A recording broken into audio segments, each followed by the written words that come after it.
Welcome, friend. Tonight, we wander into a world lit by flickering candles, filled with echoing footsteps on stone, and ruled not by science or certainty, but by whispers, omens, and superstition. We are going back to the Middle Ages, a time when knights roamed forests, kings ruled with divine right, and peasants looked skyward to read signs from the stars. But beyond the castles and cathedrals was a darker, stranger world. A world where people lived in fear of curses, demons, witches, and magical beasts that could snatch your soul in the night. You see, in the medieval mind, the unseen was just as real as the seen. If something went wrong, a crop failed, a child fell ill, a cow gave sour milk, the explanation wasn't bacteria or weather. It was usually magic, sin, or evil spirits. Let's start with something that touched every corner of medieval life, from cradle to grave. Superstition around death and spirits. In medieval Europe, death was close. Life expectancy was low. Illness, war, and famine came suddenly. So people developed rituals to protect themselves from the unseen world. It was believed that if a person died and wasn't properly buried or mourned, their spirit might return as a restless ghost, or even worse, a revenant, a walking corpse. People feared these revenants. They were thought to spread disease or curse livestock. And so, bizarre burial practices emerged. Some bodies were buried face down, so they couldn't find their way back. Others were buried with heavy stones on their chests to keep them in the ground. In Eastern Europe, people sometimes cut the corpse's legs or head off before burial, just in case. And just imagine a sleepy medieval village. A priest murmurs prayers. A family weeps. But beneath the surface, the real worry is not just grief, it's fear. What if he comes back? They whisper. And in the still of the night, they keep a candle burning at the window, just in case. Let's move now to something lighter, or perhaps stranger. Animals and birds, messengers from the unknown. In the Middle Ages, animals weren't just animals. They were signs, symbols, messengers of fate. Cats, especially black cats, were feared in many places. It was believed they were familiars, magical animals used by witches. If a black cat crossed your path, it was a sign of bad luck, or worse, that a witch was near. Some thought witches could actually transform into cats and sneak through keyholes. Owls, too, had dark reputations. Their eerie nighttime calls were said to foretell death. And if a bird flew into your home, it meant someone in the house would soon die. These beliefs weren't seen as silly. They were serious. Villagers would change their route to avoid a black cat. They'd throw salt over their shoulder or mutter prayers after an owl hooted.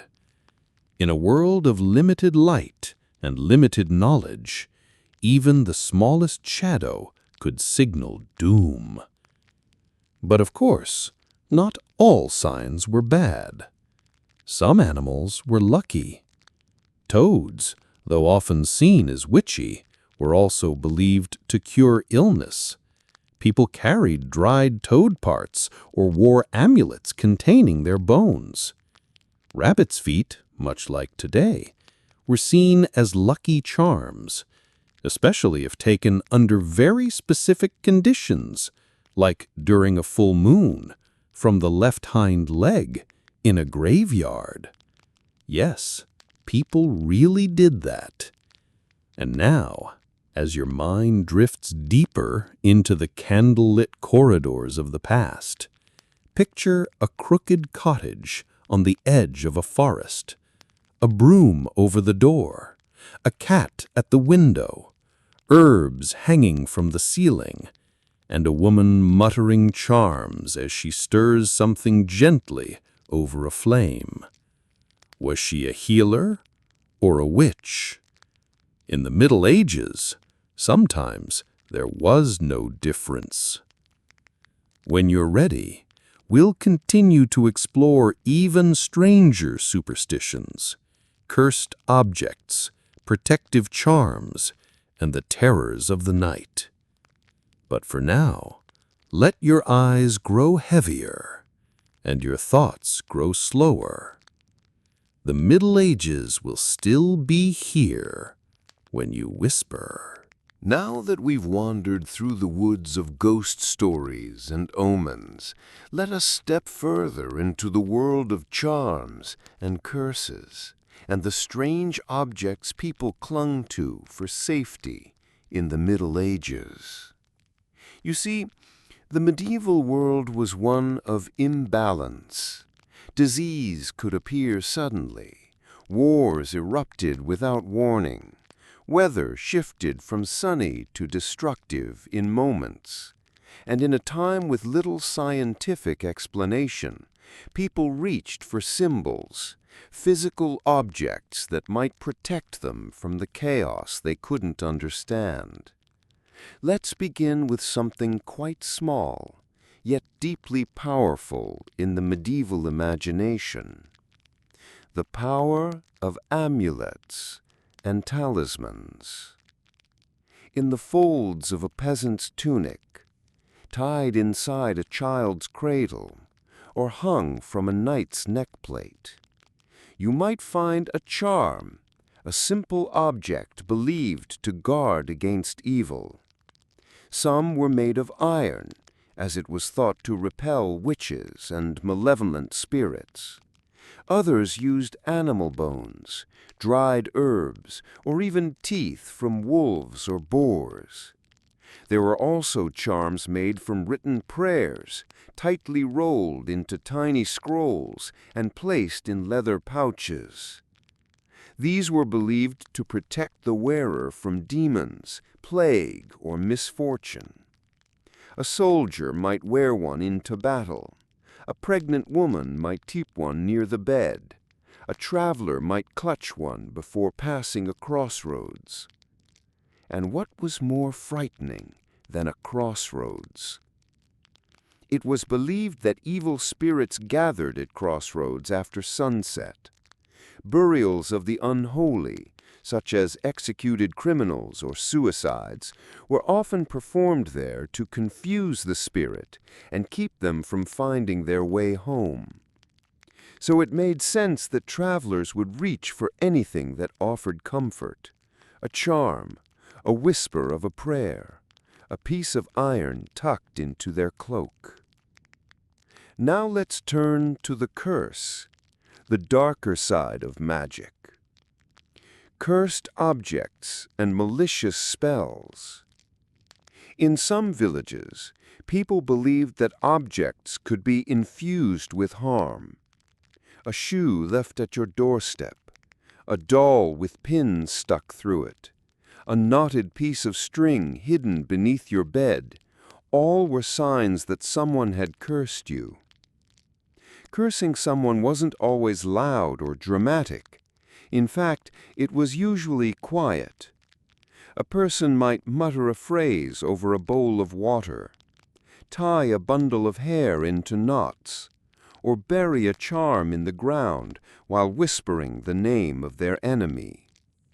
These actions, called sympathetic magic, were based on the idea that a person could be harmed from afar if their hair, clothing, or name was used. One famous belief involved the evil eye. If someone looked at you with envy, or if you were particularly proud or beautiful, you could be struck by invisible illness simply from their gaze. To protect against the evil eye, people wore charms shaped like hands, eyes, or crosses, or hung mirrors in their homes to reflect the curse. Of course, none of this was written in science books, but in the cold stone walls of a medieval village, where sickness swept through entire families in a week, it felt as true as any sermon. Let's peek now into the sacred, relics and religious superstition. Not all magical objects were feared. Some were worshipped. Relics, physical remains of saints or items believed to have belonged to them, were kept in gold-lined containers, kissed by the faithful and believed to perform miracles. A piece of bone, a vial of dried blood, a torn bit of robe, these were said to cure illness, stop storms, and even resurrect the dead in the most famous legends. Pilgrims would walk for weeks, sometimes months, just to gaze upon one, to touch it, to leave an offering. Sometimes relics were carried into battle, lifted high on poles like holy shields.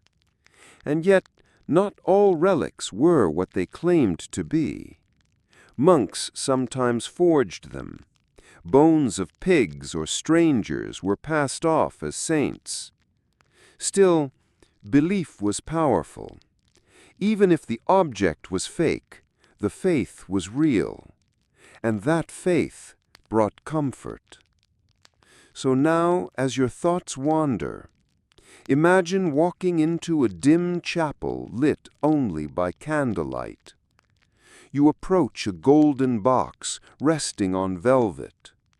Inside, they say, is a single thorn from the crown of Christ.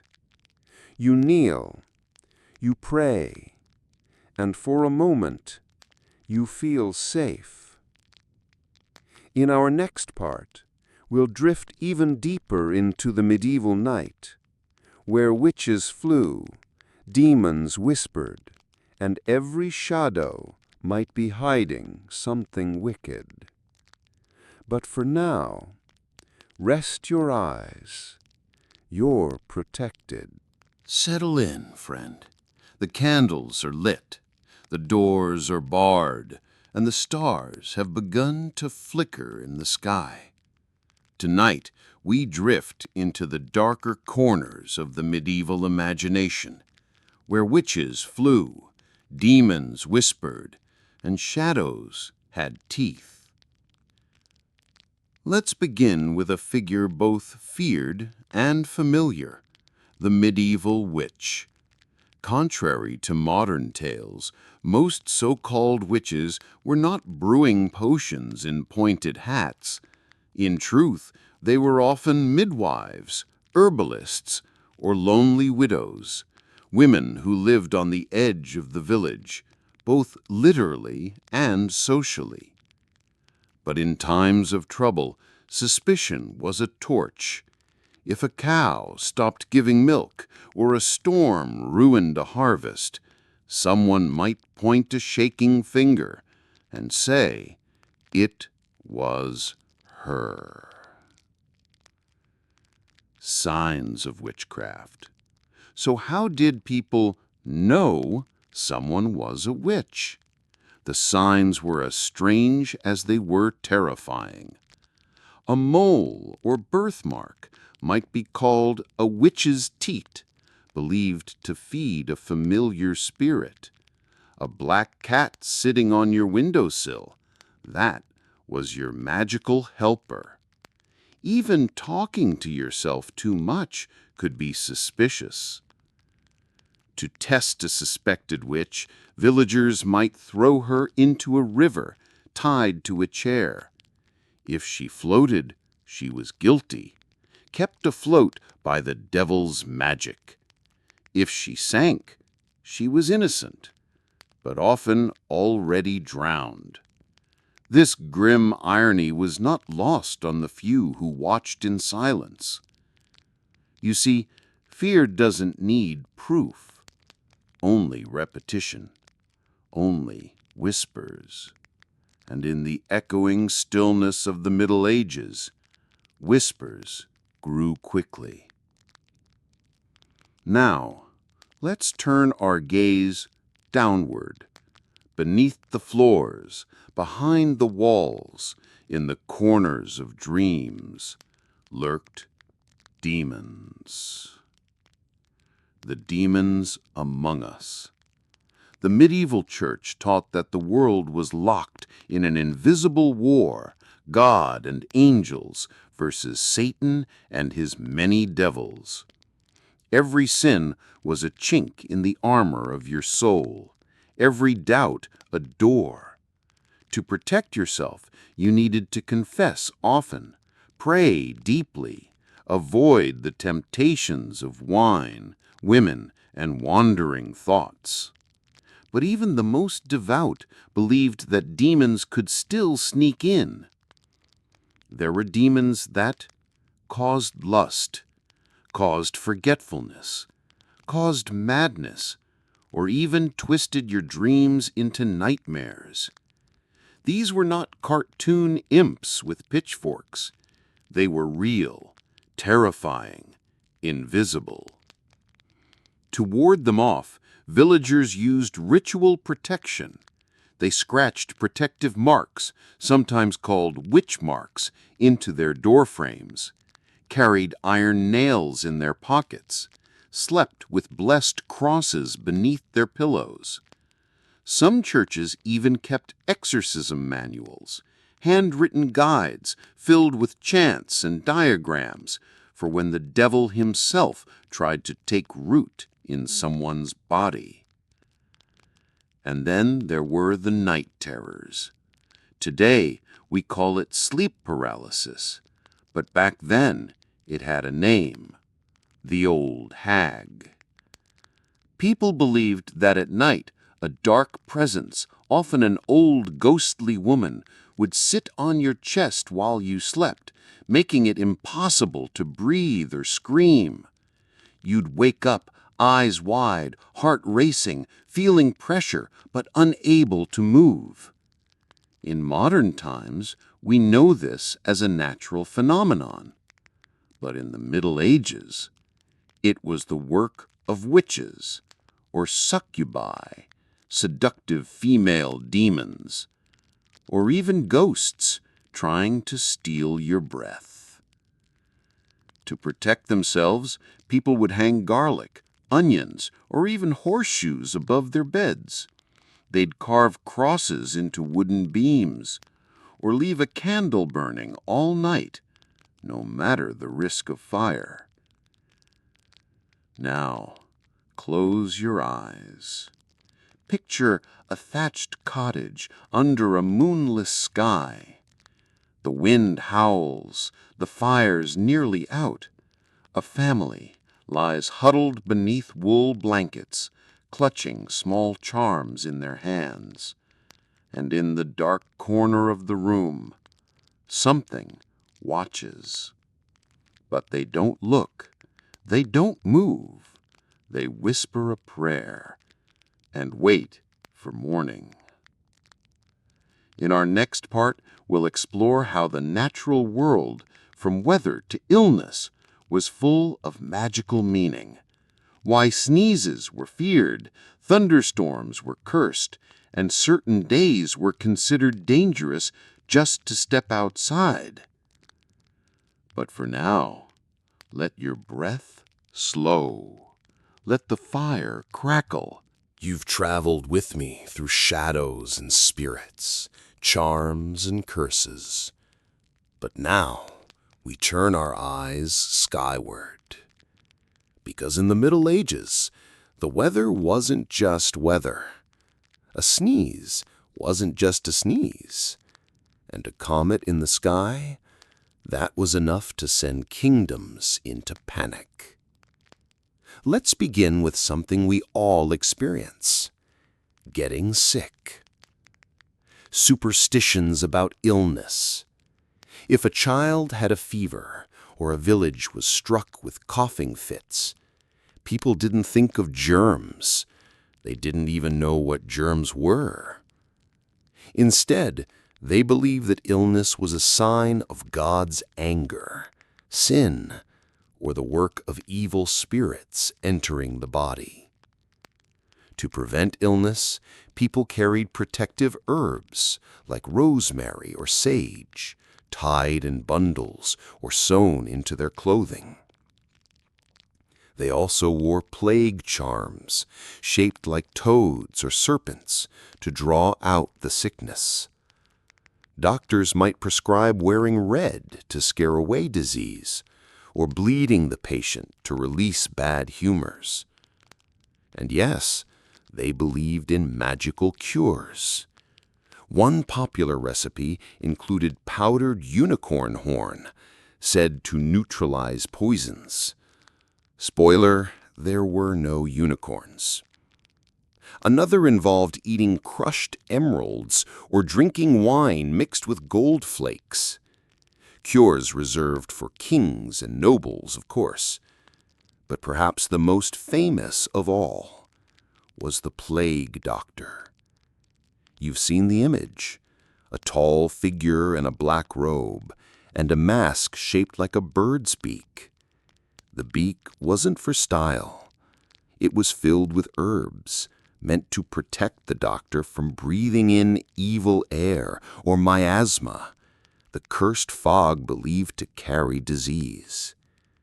Villagers would flee at the sight of the bird-masked doctor, because when he appeared, it meant death wasn't far behind. Let's move outside now, to the open sky, because in the Middle Ages, the heavens were alive with meaning. Storms, comets, and solar eclipses. A storm wasn't just a natural event. It was a sign of divine wrath, or perhaps a demonic battle overhead. Clergy would ring church bells during storms, believing the sound would scatter storm demons and protect the village. People whispered that lightning struck sinners, that God was aiming, and sometimes he didn't miss.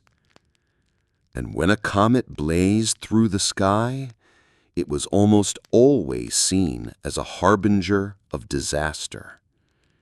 In 1066, a comet appeared just before the Norman invasion of England. People called it the Sky Serpent and believed it foretold bloodshed. Kings would tremble at such sights. Astrologers would warn of revolts, plagues, or assassinations. Even a solar eclipse could bring terror. The sky would darken. Birds would fall silent. Stars would appear in the daytime, and the people would fall to their knees, convinced that the world was ending.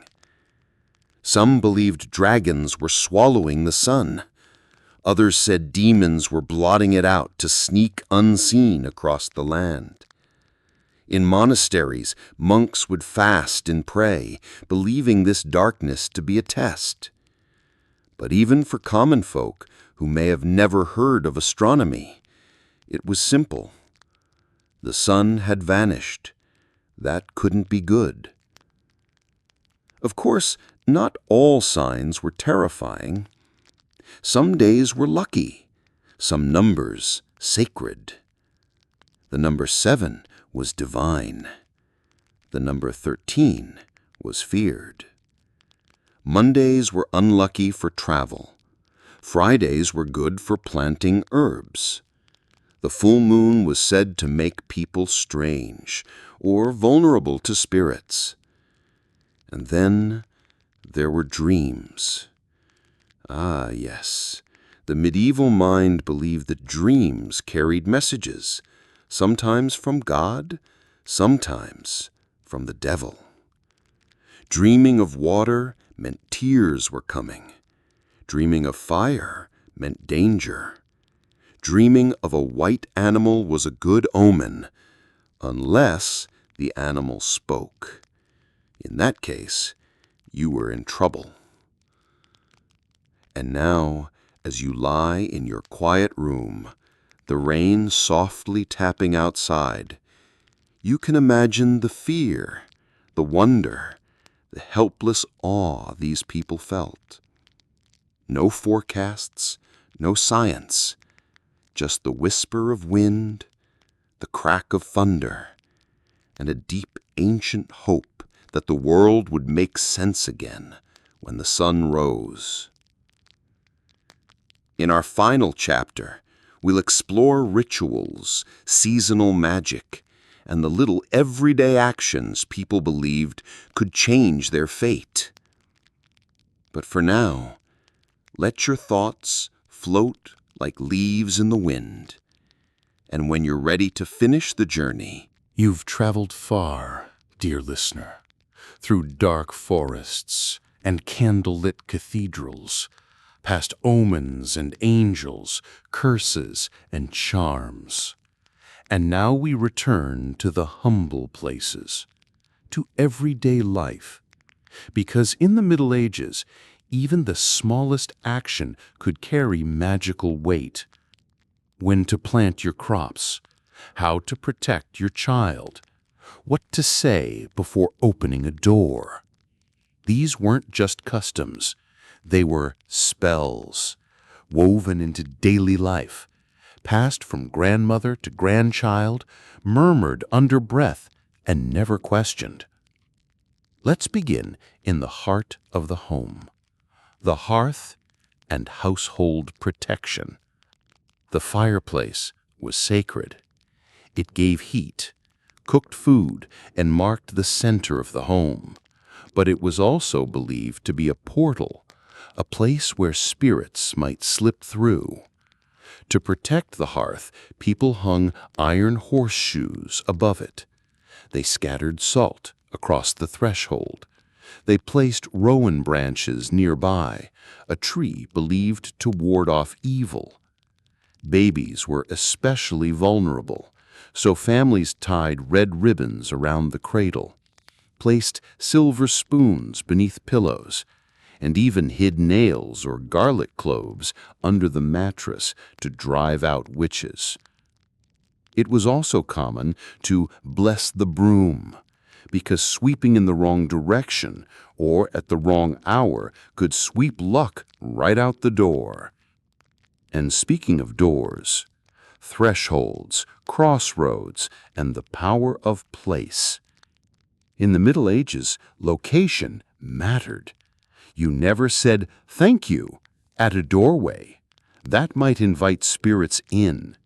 You never stepped backwards across a threshold. It was believed to reverse your fortune. Crossroads, as we mentioned earlier, were especially feared. They were places of uncertainty, where multiple paths met, and where ghosts, witches, and trickster spirits were thought to gather. When a new house was built, people sometimes buried animal bones, coins, or even shoes beneath the threshold, gifts to protect those who lived there. Simple actions held symbolic meaning. Breaking bread together wasn't just a meal, it was a contract of trust. Spilling salt was dangerous unless you tossed a pinch over your left shoulder to blind the devil. Opening an umbrella indoors? That was inviting death. Of course, no one remembers exactly why these rules existed, but they were followed. And that brings us to the seasons. Seasonal magic and rural superstitions. Time was not tracked by clocks and calendars, but by cycles of the sun and moon. Spring meant fertility magic, eggs, flowers, and fire festivals to bless the soil. Summer brought rituals for health and protection. Autumn marked the thinning veil between worlds. and winter was for huddling close and warding off spirits with fire and song. One of the most important nights of the year was All Hallows' Eve, what we now call Halloween. It was believed that on this night the dead could walk among the living. So people left candles in windows, plates of food on the doorstep, and even hid nails or garlic cloves under the mattress to drive out witches. Another beloved tradition was May Day, when villagers crowned the May Queen and danced around poles to bless the coming harvest. Even laundry had its rules. Never wash clothes on Good Friday, never sew after sunset. The wrong task at the wrong time could curse your family. You see, superstition wasn't always about fear. Sometimes it was about control. In a world full of uncertainty, these little rituals gave people something to believe in. A sense that maybe, just maybe, they could shape their fate. And now, as we reach the end of our journey, picture this: a quiet village, smoke curling from chimneys, a mother tying a charm around her child's wrist, a farmer touching the cross over his doorway, a traveler tossing salt into the wind before setting out. They didn't think it was strange. They thought it was wise. And maybe it was, because even if none of these things truly worked, they brought comfort, connection, a moment of peace in an unpredictable world. Just like this moment now, where we leave the Middle Ages behind, but carry their whispers into our dreams. Thank you for walking these strange, silent roads with me. Rest well, sleep deeply, and remember, sometimes the oldest stories are the ones that stay with us longest.